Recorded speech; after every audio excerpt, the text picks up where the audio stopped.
Well, Gaffer, a good run out against Cove Rangers kind of caps the end of what's been a lot of work this week. Huge amount of work all week.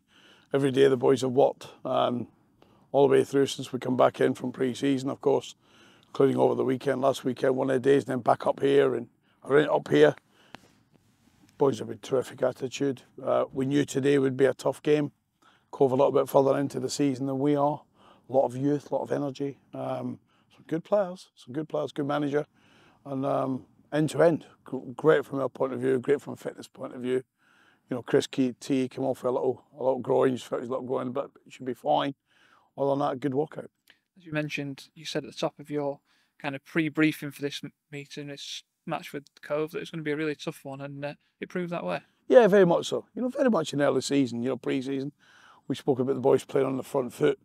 Don't be frightened to make mistakes. Don't be frightened to get in wrong positions. This will all come over the next month as we prepare for the 10th of August. Some good competition for places. I must admit, I love a player that comes onto the pitch with a real purpose. I think you looked at the first half with so much control, missed a succession of chances. Early in the second half, Dylan Phillips keeps it in. It was a really good save down to his left. Good save. Keeps it at 1-0, but we miss a succession of horror chances, don't we, middle of the goal and things like that. But I think the attitude was good, the application to keep working on. But I love a player that I just spoke about there who makes a difference. Reece James come onto the pitch. He looked a class above everything at St Andrews, and that was great to see. It's very early, so you can't expect the progression to be too far down the line, but were there factors of that performance that you liked? Oh, lots to like, lots to be raising an eyebrow about. When you say that, what does that mean as a manager? Training ground, positional sense, working sense. How do we work in partnerships? How do we work in trios? How do we get the best from each other? Listen, we've not scratched the surface here. We played at Parkgate. We decided not to take another game on the way up. We've come up here and we've trained really tough. It's been tough sessions. The boys have been in bed most nights really early. In terms of the physical side, that's the trip done. We'll enjoy this evening. We have a little managers dinner tonight, which we always have, and a few little words of what the season might bring upon some of us. A few to add to the group, of course. And then we'll look forward to tomorrow, where the boys will get on that famous old course in one or two places and play some golf and relax. And then we'll come together tomorrow night. And being in Scotland, I can't say that I'm looking forward to watching England with the boys. But I think they've got some places booked where we can all watch the match collectively. And then we'll go up and train bright and breezy early Monday morning, light session, and then make the trip home, and then we'll go home and see our families. We've touched on what you might have learned tactically from that game, but do you learn a bit about the mentality as well? It's difficult, isn't it, when you've pushed through all that work to try and make that extra run or whatever else? Well, you're looking at a Dolphin there, and you're looking at Rafa to get 90 minutes.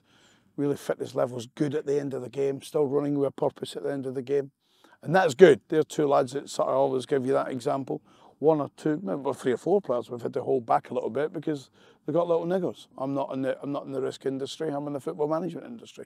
That word management is key. So we'll use our experience, we'll use our know-how, and we'll go through the next week. And then, as I said to you, we'll get past Alfreton, which is a week on Tuesday, after respectively Stamford and Spalding, and then we'll focus as we go forward to hosting the Blades at the New York Stadium. And that's a game I've always loved, isn't it? Come on, Wilder, where are you?